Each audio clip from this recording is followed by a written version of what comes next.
Episodio 272.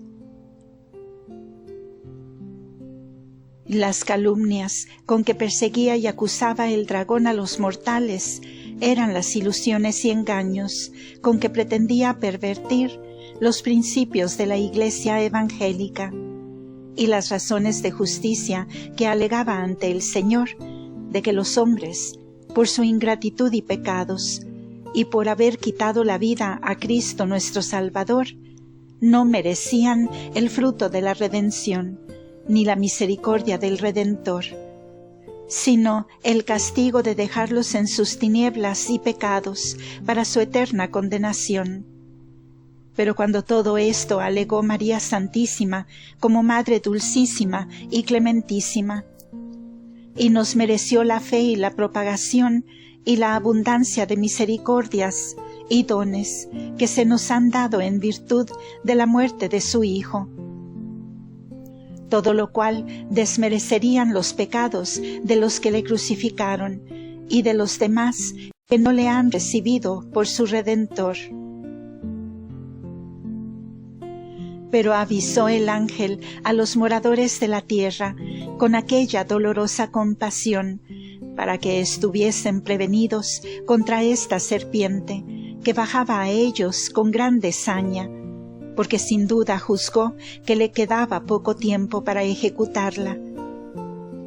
Y después que conoció los misterios de la redención y el poder de María Santísima, y la abundancia de gracia, maravillas y favores con que se fundaba la primitiva Iglesia, porque de todos estos sucesos entró en sospecha de que se acabaría luego el mundo, o que todos los hombres seguirían a Cristo nuestro bien y se valdrían de la intercesión de su Madre para conseguir la vida eterna. Mas, ¡ay dolor!, que los mismos hombres han sido más locos y estultos y desagradecidos de lo que pensó el mismo demonio. Y declarando más estos misterios, dice el evangelista, que cuando se vio el dragón grande arrojado a la tierra, intentó perseguir a la mujer misteriosa que parió al varón. Mas a ella le fueron dadas 2 alas de una grande águila para que volase a la soledad o desierto, donde es alimentada por tiempo y tiempos y mitad del tiempo, fuera de la cara de la serpiente. Y por esto la misma serpiente arrojó de su boca tras de la mujer un copioso río, para que la atrajese si fuera posible. En estas palabras se declara más la indignación de Lucifer contra Dios y su Madre, y contra la Iglesia, pues cuanto era de su parte de este dragón, siempre arde su envidia, y se levanta su soberbia, y le quedó malicia para tentar de nuevo a la reina, si le quedaran fuerzas y permiso.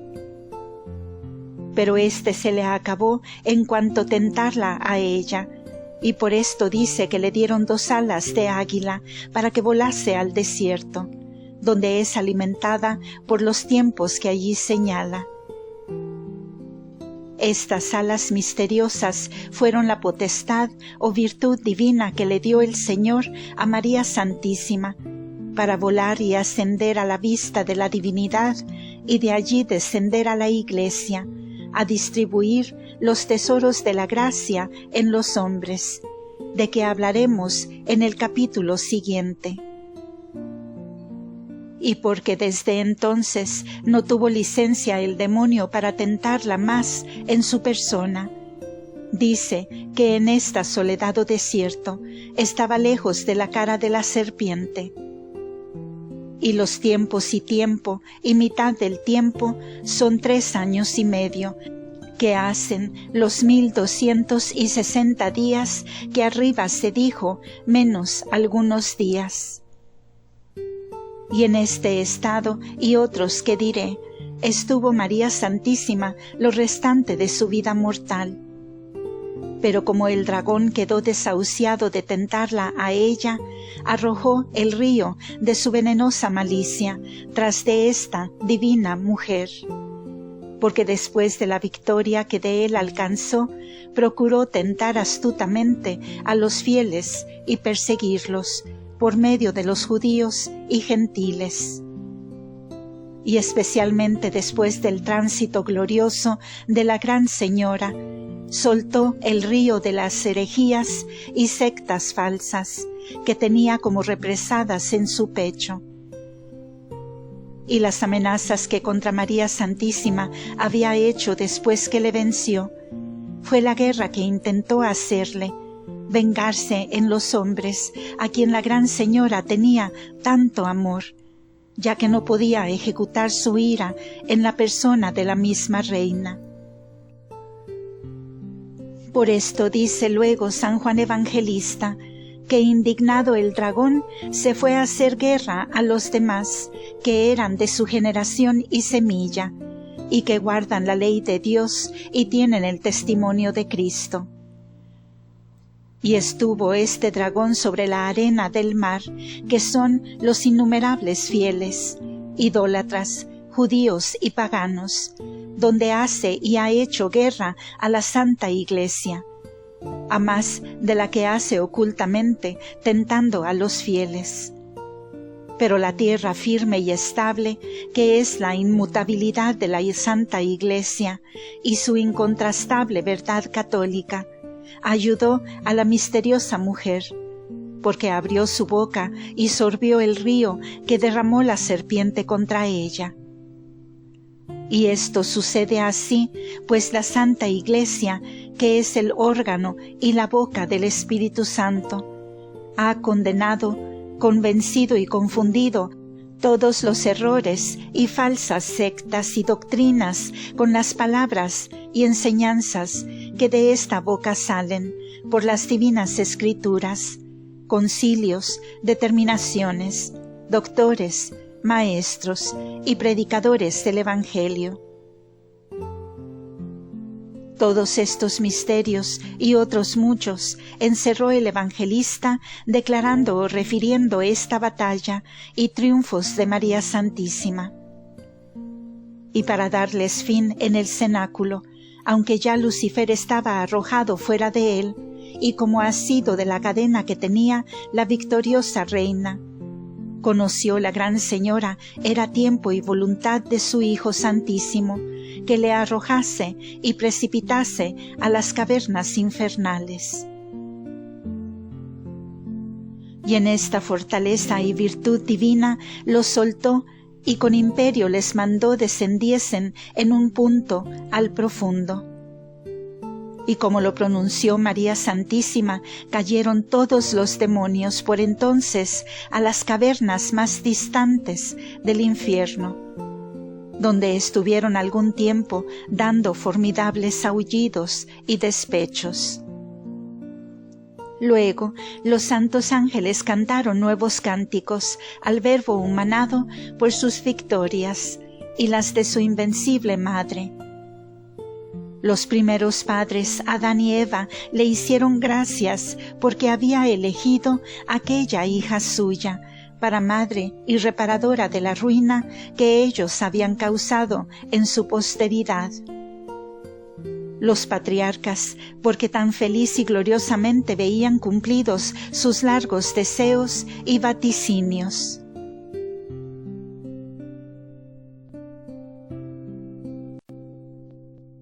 San Joaquín, Santa Ana y San José, con mayor júbilo glorificaron al Omnipotente por la hija y esposa que les había dado, y todos juntos cantaron la gloria y loores al muy alto, santo y admirable en sus consejos. María Santísima se postró ante el trono real y adoró al Verbo humanado, y de nuevo se ofreció a trabajar por la Iglesia, y pidió la bendición y se la dio su Hijo Santísimo con admirables efectos. Pidióla también a sus padres y esposo, y encomendóles la Santa Iglesia y que rogasen por todos sus fieles, Y con esto se despidió toda aquella celestial compañía y se volvió a los cielos. Doctrina que me dio la Reina de los Ángeles, María Santísima. Hija mía, con la rebeldía de Lucifer y sus demonios se comenzaron en el cielo las batallas, que no se acabarán hasta el fin del mundo, entre el reino de la luz y el de las tinieblas, entre Jerusalén y Babilonia. Por capitán y cabeza de los hijos de la luz se constituyó el Verbo humanado, como autor de la santidad y de la gracia, y por caudillo de los hijos de tinieblas se constituyó Lucifer, autor del pecado y de la perdición. Cada uno de estos príncipes defiende su parcialidad y procura aumentar su reino y seguidores. Cristo, con la verdad de su fe divina, con los favores de su gracia, con la santidad de la virtud, con los alivios de los trabajos y con la esperanza cierta de la gloria que les prometió. Y mandó a sus ángeles que los acompañasen, consuelen y defiendan hasta llevarlos a su mismo reino. Pero Lucifer granjea a los suyos con falacias, mentiras y traiciones, con vicios torpes y abominables, con tinieblas y confusión, y los trata ahora como señor tirano, afligiéndolos sin aliviarlos, despechándolos sin consuelo verdadero, y después les apareja eternos y lamentables tormentos, que por sí mismo y por sus demonios les dará con inhumana crueldad mientras Dios fuere Dios. Mas hay dolor,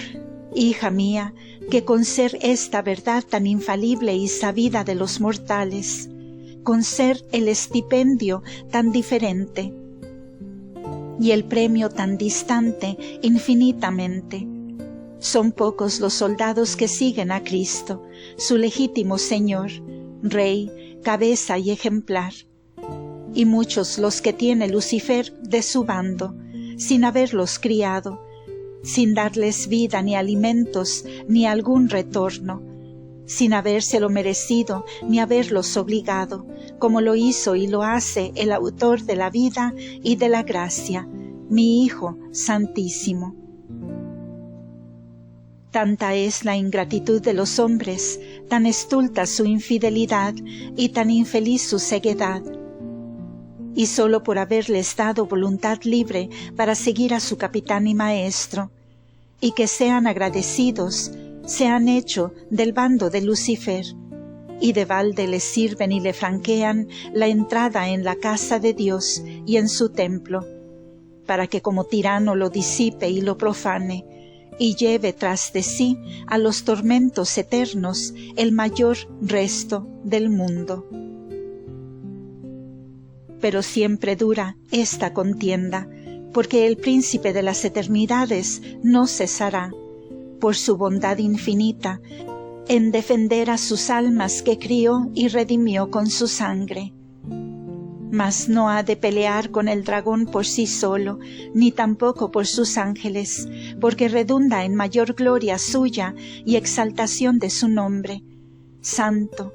vencer a sus enemigos y confundir su dura soberbia por manos de las mismas criaturas humanas, en las cuales ellos pretenden tomar venganza del Señor. Yo, que soy pura criatura, fui la capitana y maestra de estas batallas, después de mi Hijo, que era Dios y hombre verdadero. Y aunque su majestad venció en su vida y muerte a los demonios, cuya soberbia estaba muy engreída por el dominio que desde el pecado de Adán le habían dado los mortales. Pero después de su majestad le vencí yo en su nombre, y con estas victorias se plantó la Santa Iglesia en tan alta perfección y santidad,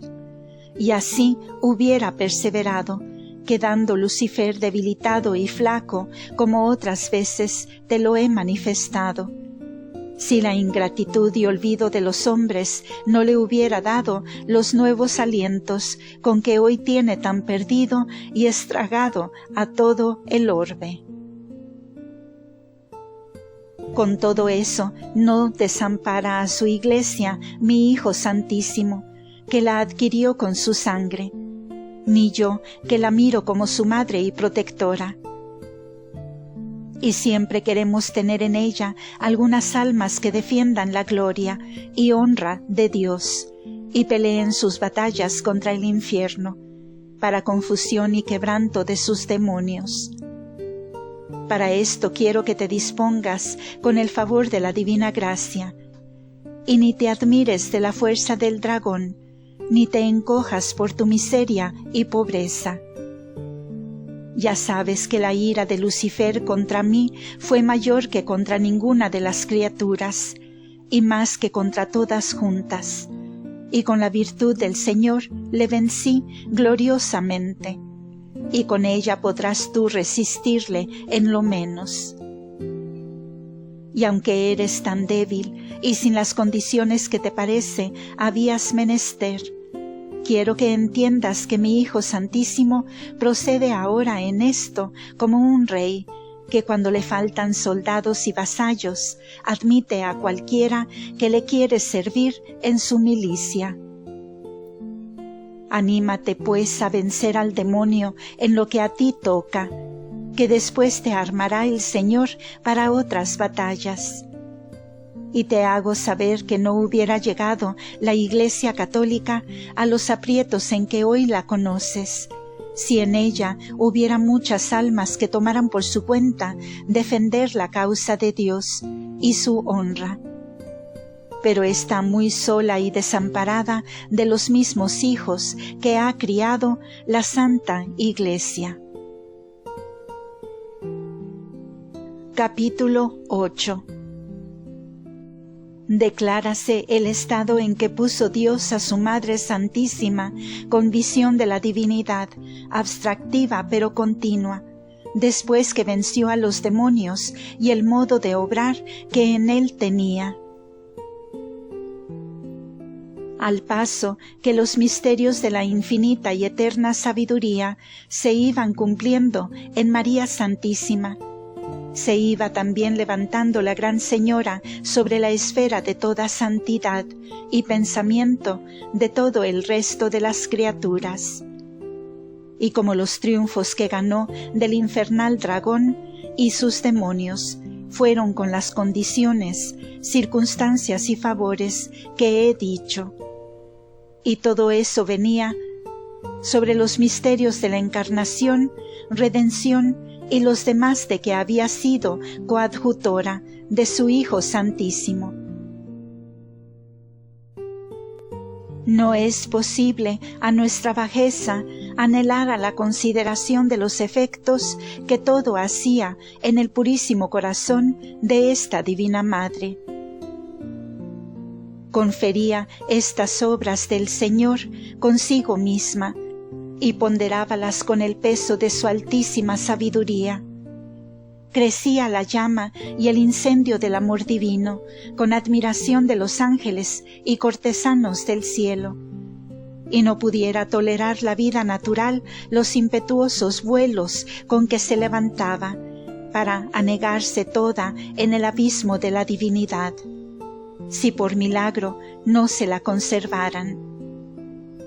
Y como al mismo tiempo la tiraba juntamente la caridad de Madre piadosísima para sus hijos los fieles, que todos pendían de ella, como las plantas del sol que las alimenta y vivifica, vino a estado que vivía en una dulcísima pero fuerte violencia para juntarlo todo en su pecho. En esta disposición se halló María Santísima con las victorias que alcanzó del dragón, y no obstante que por todo el discurso de su vida, desde el primer instante de ella, había obrado en todos tiempos respectivamente lo más puro, santo y levantado, sin embarazarle las peregrinaciones, trabajos y cuidados de su Hijo Santísimo y de los prójimos. Con todo eso, en esta ocasión llegaron como a competir en su ardentísimo corazón la fuerza del amor divino y de las almas. En cada una de estas obras de la caridad sentía la violenta y santa emulación con que aspiran a más altos y nuevos dones y efectos de la gracia. Por una parte, deseaba abstraerse de todo lo sensible para levantar el vuelo a la suprema y continua unión de la divinidad, sin impedimento ni medio de criaturas, imitando a los comprensores y mucho más al estado de su Hijo Santísimo cuando vivía en el mundo, en todo lo que no era gozar de la visión beatífica que su alma tenía junto a la unión hipostática. Y aunque esto no era posible a la Divina Madre, pero la alteza de su santidad y amor parece que pedía todo lo que era inmediato y menos que el estado de comprensora. Por otra parte, la llamaba el amor de la Iglesia y el acudir a todas las necesidades de los fieles, porque sin este oficio de madre de familias no le satisfacían harto los regalos y favores del Altísimo. Y como era menester tiempo para acudir a estas acciones de María, estaba confiriendo cómo los ajustaría sin faltar a las unas y a las otras. Dio lugar el Altísimo a este cuidado de su Beatísima Madre, para que fuese más oportuno el nuevo favor y estado que le tenía prevenido con su brazo poderoso. Y para esto la habló su Majestad y la dijo: «Esposa mía y amiga mía, los cuidados y pensamientos de tu ardentísimo amor han herido mi corazón, y con la virtud de mi diestra quiero hacer en ti una obra que con ninguna generación se ha hecho ni se hará jamás, porque tú eres única y escogida para mis delicias entre todas las criaturas. Yo tengo para ti sola aparejado un estado y un lugar solo, donde te alimentaré con mi divinidad, como a los bienaventurados, aunque por diverso modo. Pero en él gozarás de mi vista continua y de mis abrazos en soledad, sosiego y tranquilidad, sin que te embaracen las criaturas ni el ser viadora. A esta habitación levantarás tu vuelo libremente, donde hallarás los infinitos espacios que pide tu excesivo amor, para extenderse sin medida y límite. Y desde allí volarás también a mi Iglesia Santa, de quien eres madre, y cargada de mis tesoros los repartirás a tus hermanos, distribuyéndolos a tu disposición y voluntad, en sus necesidades y trabajos, para que por ti reciban el remedio. Este es el beneficio que toqué en el capítulo pasado, y le encerró el evangelista San Juan en aquellas palabras que dice: «Y la mujer huyó a la soledad donde tenía preparado por Dios un lugar para ser alimentada por 1260 días». Y luego adelante dice que le fueron dadas 2 alas de una grande águila para volar al desierto donde era alimentada, etc. No es fácil para mi ignorancia darme a entender en este misterio,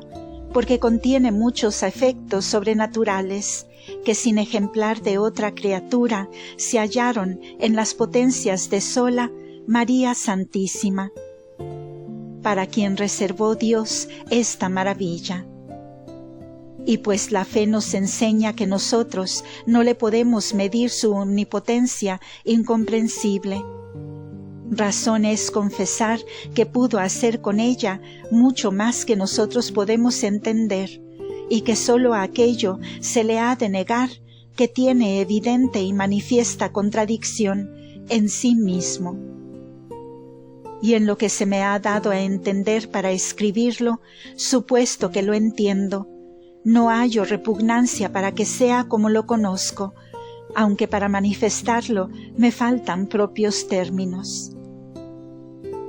Digo, pues, que pasadas las batallas y victorias que nuestra capitana y maestra ganó contra el dragón grande y sus demonios,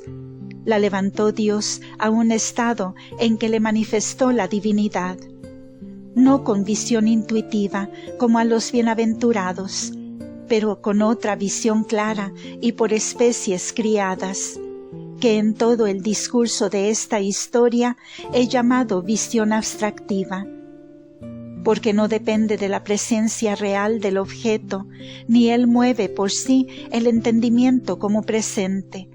sino por otras especies que le representan como él es en sí mismo, aunque está ausente.